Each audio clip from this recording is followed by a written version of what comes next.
자, 오늘 하나님의 말씀을 같이 읽도록 하겠습니다. 오늘 하나님의 말씀은 마가복음 10장 17절부터 22절까지 말씀을 가지고 부자 청년이라는 제목으로 하나님의 말씀을 나누기를 원합니다. 우리 한번 교독하도록 하겠습니다.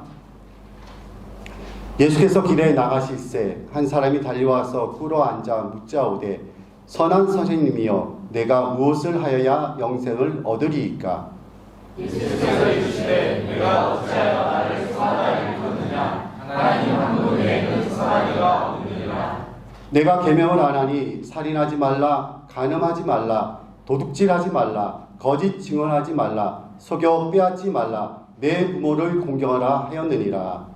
그가 여짜오되 선생님이여 이것은 내가 어려서부터 다 지켰나이다. 예수께서 그를 보시고 사랑하사 이르시되 내게 아직도 한 가지 부족한 것이 있으니 가서 내게 있는 것을 다 팔아 가난한 자들에게 주라. 그리하면 하늘에서 보화가 내게 있으리라. 그리고 와서 나를 따르라 하시니 그 사람은 재물이 많은 고로 이 말씀을 인하여 슬픈 기색을 띠고 근심하며 가니라. 아멘. 네, 오늘 저는 부자 청년이라는 제목을 가지고 여러분과 하나님의 말씀을 같이 나누고자 합니다. 오늘 이 본문에 나오는 이 부자 청년은 이 두 가지 특징이 있었습니다. 오늘 본문에는 사실은 청년이라는 말이 나오지 않지만은 마태복음에 보면은 이 사람은 청년이었던 것을 우리가 기억합니다.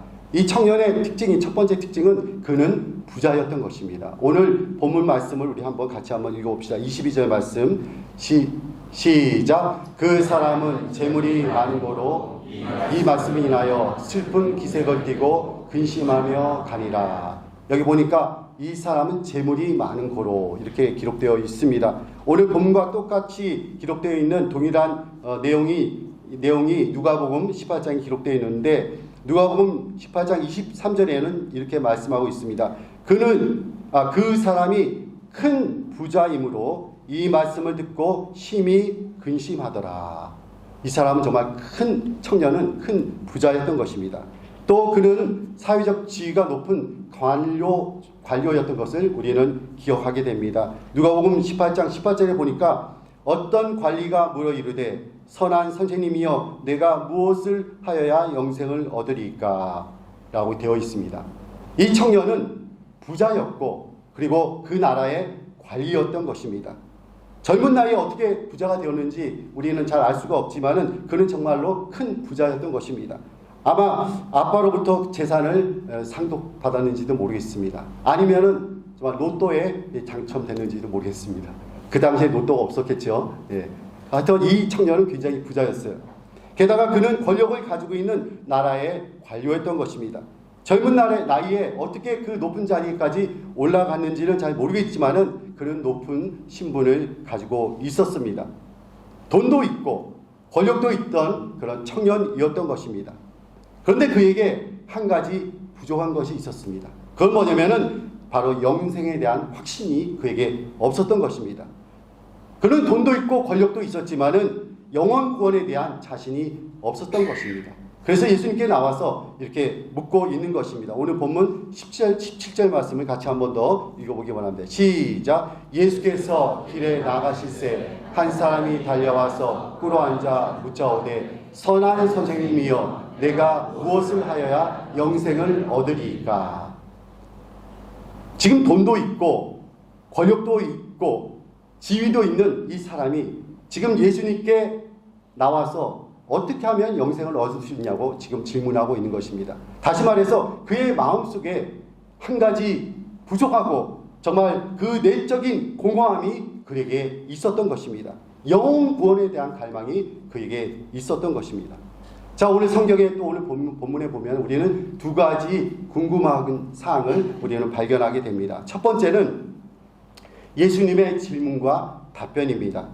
청년은 예수님을 부를 때 뭐라고 불렀냐면 선한 선생님이여 이렇게라고 불렀습니다. 그런데 예수님은 뭐라고 답변하셨냐면 왜 나를 선하다고 이렇게 부르느냐라고 이렇게 물으셨던 것입니다. 여러분 우리가 잘 알듯이 예수님은 선하신 분입니다.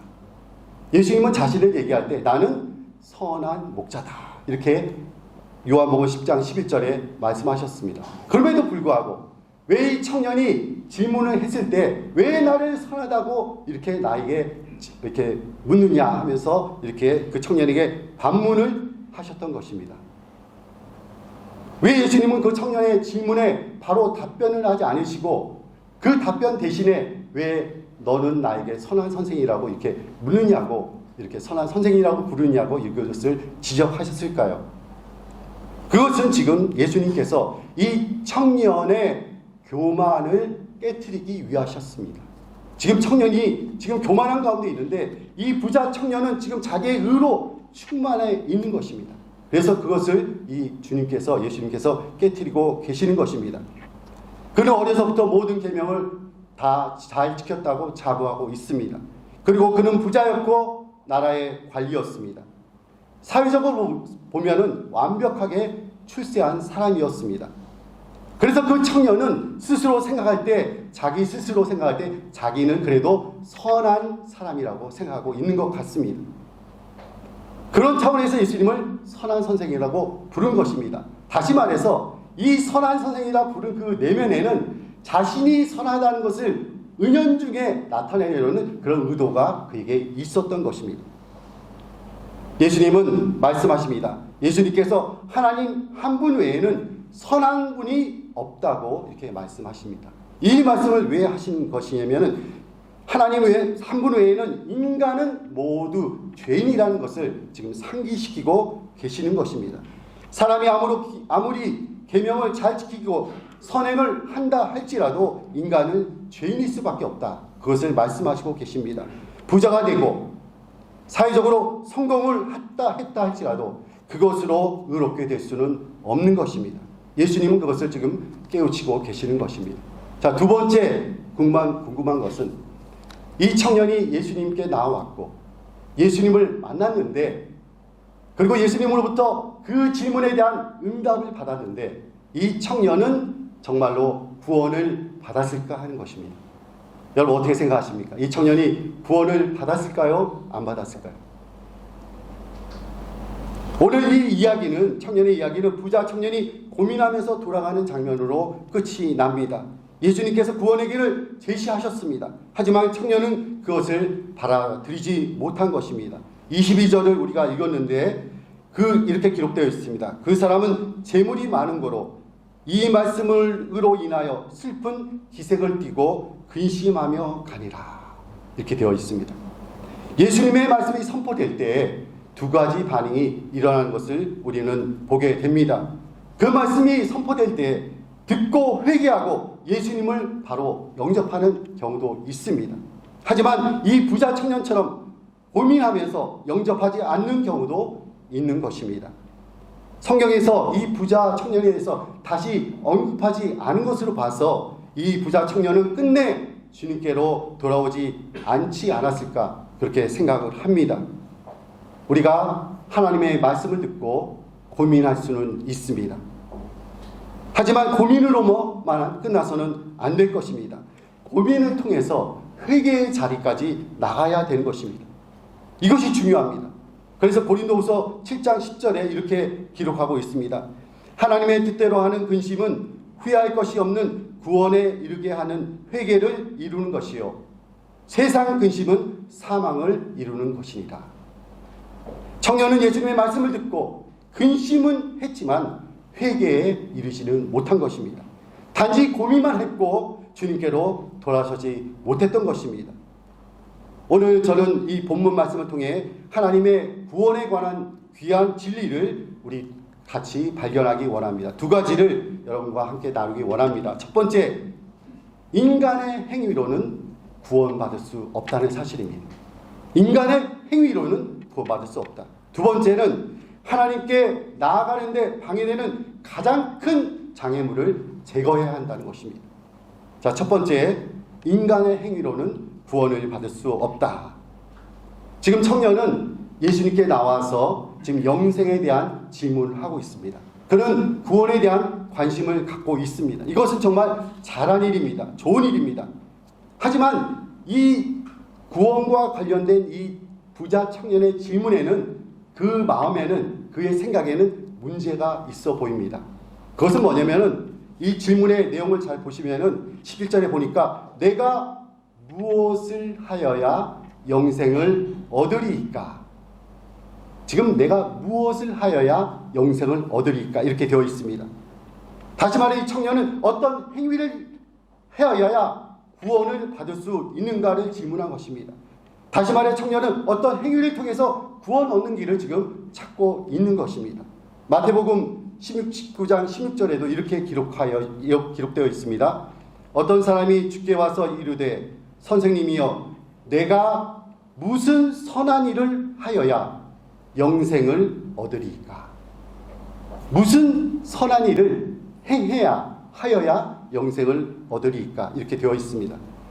청년의 관심은 선한 행위에 지금 집중되어 있습니다. 하지만 하나님께서 분명하게 말씀하십니다.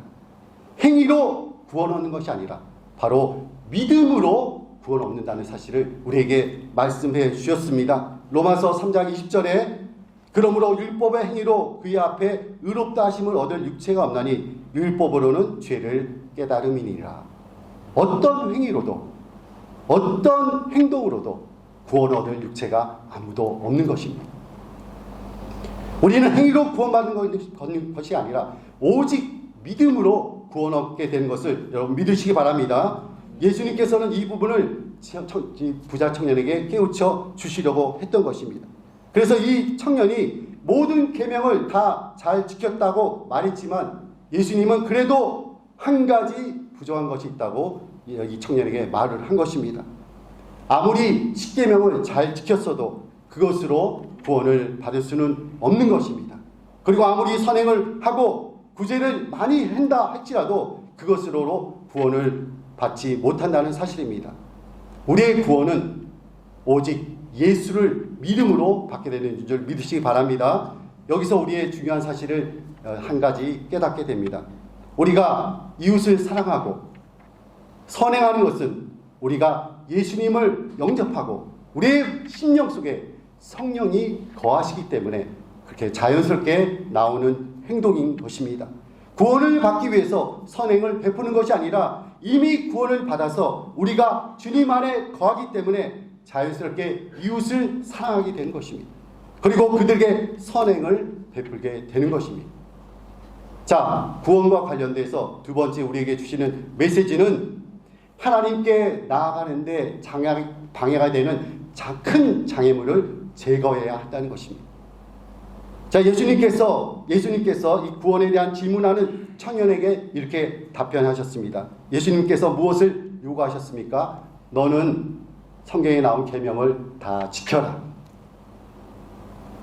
예수님께서 청년에게 계명을 모두 지킬 것을 요구하신 것입니다. 사실은 계명을 다 지킨다고 구원을 받는 건 아니죠. 하지만은 지금 예수님은 이 청년의 수준에 내려와서 청년의 입장에 서서 청년의 그 마음속에 있는 이 행위에 대한 이 갈급함을 지적하시면서 지금 예수님은 그 말씀을 계속 이어가고 계십니다. 그러면서 십계명을 말씀하시면서 이 십계명을 다 지키라고 말씀하시는데 그 계명 중에서 특히 사랑과 관련된 계명만 말씀하셨다는 사실을 우리는 기억하게 됩니다. 그런데 이 청년은 살인하지 말라, 간음하지 말라, 도적질하지 말라, 내 이웃의 물건을 훔치지 말라, 이 말씀을 들었음에도 불구하고 이 십계명, 사랑과 관련된 계명은 내가 어려서부터 다 지켰다고 자신 있게 말하는 모습을 보게 됩니다. 겉모습을 볼 때 이 청년은 십계명을 잘 지킨 것 같습니다. 하지만 예수님께서는 이 계명을 다 지켰어도 너에게 한 가지 부족한 것이 있다. 지금 말씀하고 계십니다. 자, 오늘 본문 21절 말씀을 한 목소리로 같이 한번 읽겠습니다. 시작. 예수께서 그를 보시고 사랑하사 이르시되 내게 아직도 한 가지 부족한 것이 있으니 가서 내게 있는 것을 다 팔아 가난한 자들에게 주라. 그리하면 하늘에서 보화가 내게 있으리라. 그리고 와서 나를 따르라 하시니. 자, 계명을 다 지켰어도 한 가지 부족한 것이 있다고 주님이 지금 말씀하십니다. 자, 성도 여러분, 자, 이 한 가지 부족한 것이 무엇일까요? 이 청년에게 있어서 이 한 가지 부족한 것은 그의 마음에 있는 물질에 대한 욕심입니다.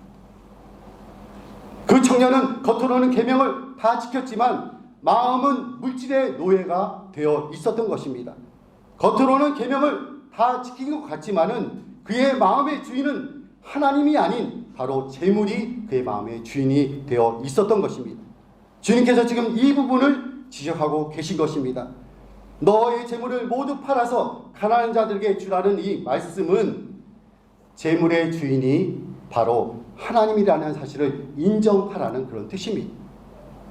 그는 많은 재물 때문에 그것을 포기하지 못해 주님의 제자가 되지 못했습니다. 예수님께서 요구하신 것은 계명뿐만이 아니고 또 많은 재물뿐만 아니라 우리의 인생 전부의 주인이 바로 예수님이라는 것을 지금 말씀하고 계시는 것입니다. 바로 주님의 주님 되심을 인정할 때 영생의 길로 들어 있다는 것을 말씀하시는 것입니다. 주님께서 이 청년에게 말씀하셨던 것 같이 오늘 이 자리에 모인 여러분과 저에게 오늘 말씀하십니다. 내게 한 가지 부족한 것이 있다. 그 한 가지 부족한 것이 무엇일까요? 그것이 바로 우리가 하나님께 나아가는 장애가 되는 바로 우상을 말하는 것입니다. 우상. 오늘 부자 청년과 같이 재물에 대한 집착이 우리가 우상이 될 수 있습니다. 그리고 건강이 우상이 될 수도 있습니다. 또 자녀가 우상이 될 수도 있습니다. 또 사회적 지위가 또 우리의 우상이 될 수도 있는 것입니다. 자녀가 귀하지만은 하나님보다 자녀를 더 사랑할 때 그 자녀가 우상이 될 수도 있다는 사실입니다. 그리고 건강이 중요하지만은 하나님보다 이 건강을 더 중요시 여길 때 그 건강이 우리에게 우상이 될 수 있다는 것입니다. 요즘에는 우리 자신이 우상이 될 수도 있다는 생각을 많이 하게 됩니다. 요즘 혼자 사는 것이 이 세상의 지금 트렌드입니다.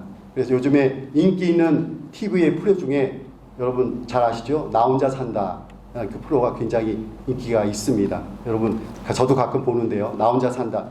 그 프로를 보면은 이 혼자 사는 것이 지금 이 세상의 대세 흐름을이라는 것을 우리는 이렇게 알 수가 있습니다.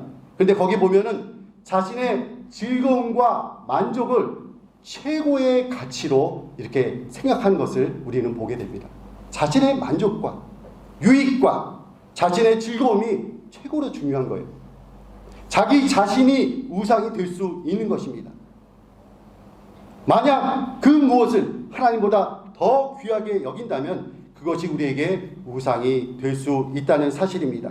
주님께서는 청년에게 재물에 대한 집착을 버리고 예수님을 따르라 말했지만 청년은 끝내 예수님을 떠나버리고 말았던 것입니다. 오늘도 우리 주변에 세상의 즐거움과 욕심을 버리지 못해 주님께로 나오지 못한 자들이 있습니다.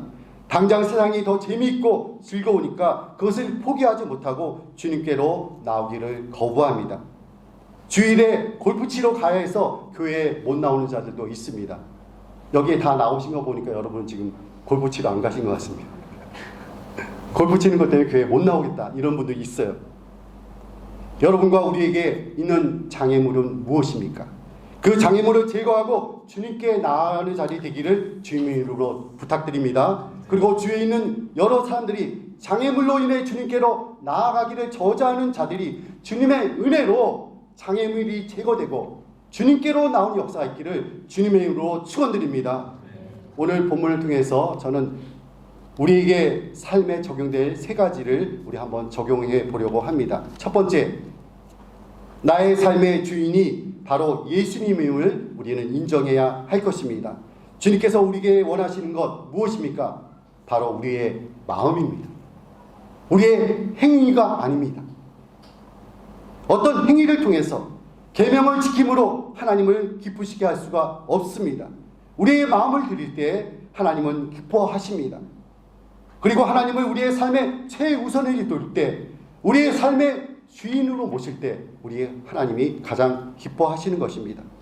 두 번째, 우리는 우리가 죄인임을 인정해야 할 것입니다.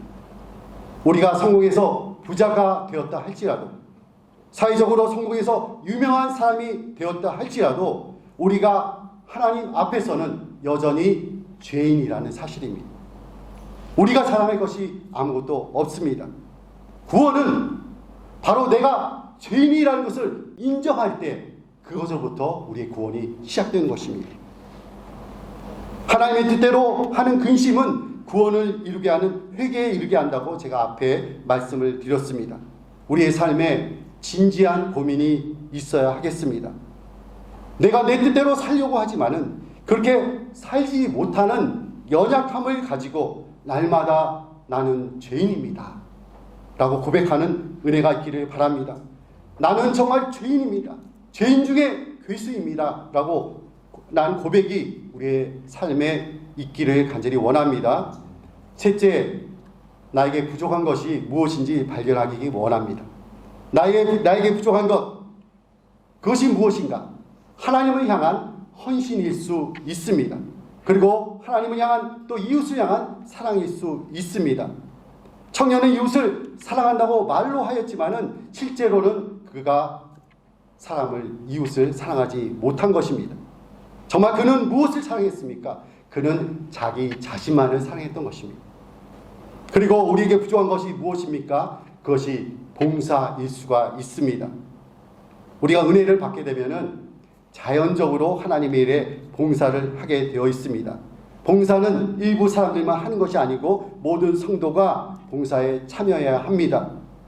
특별히 집사 직분을 받은 분들은 어떤 형태로라도 이 봉사에 참여해야 한다고 생각합니다. 이 집사라는 말은 디아코니아라는 이 헬라어로 디아코니아라는 말인데 무슨 뜻이냐면은 섬기는 자라는 뜻입니다.